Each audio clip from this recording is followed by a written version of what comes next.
Sa mga magkukumpleto pa lang ng kanilang panregalo ngayong Pasko, nasa World Trade Center sa Pasay ang Noel Bazaar.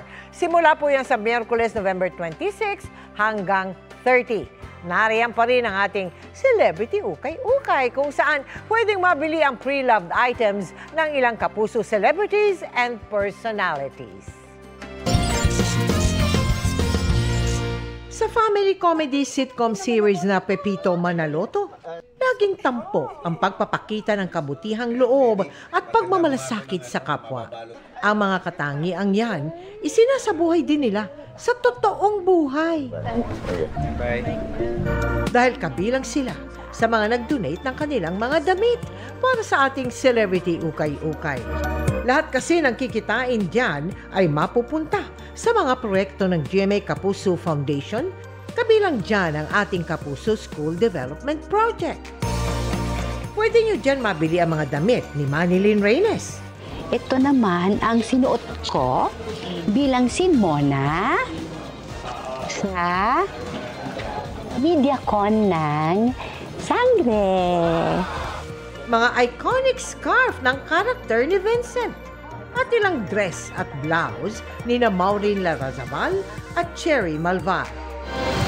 Magandang gabi po. At syempre, pwede ring mapa sa inyo ang ilan kong damit na isinuot ko dito sa 24 oras.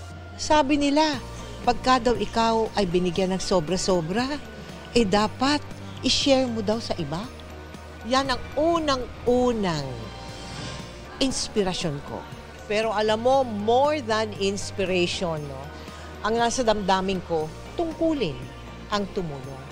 Lalong-lalo na kung katulad ko na napakaraming grasya ng Diyos at ng iba pang news personalities gaya ni Marie Zumali at Attorney Gabby Concepcion.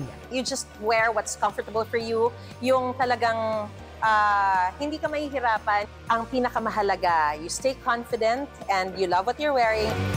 Maliban dyan, may iba't ibang merchants din na pwedeng pagpilian. Kaya tara na sa Noel Bazaar sa World Trade Center sa Pasay. Dahil nakapag-shopping ka na, nakatulong ka pa. At sa mga nais makiisa sa aming mga projects, maaari kayong magdeposito sa aming mga bank account o magpadala sa Cebuana Luwalier.